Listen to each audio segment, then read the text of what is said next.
લોકસભાની ચૂંટણી નજીક આવતાની સાથે જ કોંગ્રેસમાંથી રાજીનામાનો દોર શરૂ થઈ ગયો છે। ગુજરાત કોંગ્રેસના પૂર્વ રાજ્યસભાના સાંસદે રાજીનામું આપી પોતાના કાર્યકરો સાથે ભાજપમાં જોડાતા ફરી એક વખત ડેમેજ કંટ્રોલ કરવામાં ગુજરાત કોંગ્રેસનું મોવડી મંડળ નિષ્ફળ નીવડ્યું હતું।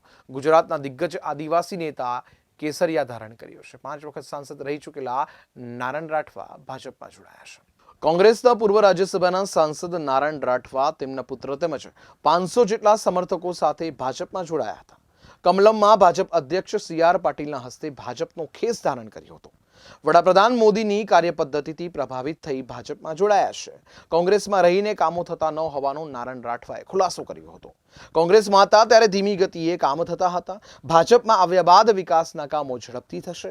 ભાજપમાં જોડાતા પહેલા સંગ્રામ રાઠવાએ જણાવ્યું હતું કે અમે પક્ષ પાસે કોઈ અપેક્ષા રાખતા નથી। અમે વિકાસની રાજનીતિ જોઈને ભાજપમાં જોડાયા છીએ।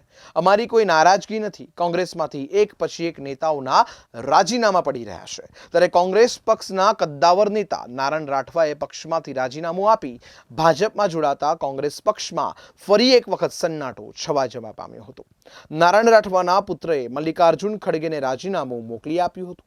રાજીનામા બાબતે કારણ આપતા જણાવ્યું હતું કે પક્ષમાં રજૂઆતો માટે કોઈ સાંભળતું ન હોવાના કારણે આ નિર્ણય લેવામાં આવ્યો છે। તો વડોદરા જિલ્લા કોંગ્રેસના કાર્યકારી પ્રમુખ અભિષેક ઉપાધ્યાયે પણ કોંગ્રેસમાંથી રાજીનામું આપ્યું હતું। તેમણે જણાવ્યું હતું કે પક્ષમાં અવગણના થતી હોવાના કારણે રાજીનામું આપ્યું હોવાનું જણાવ્યું હતું।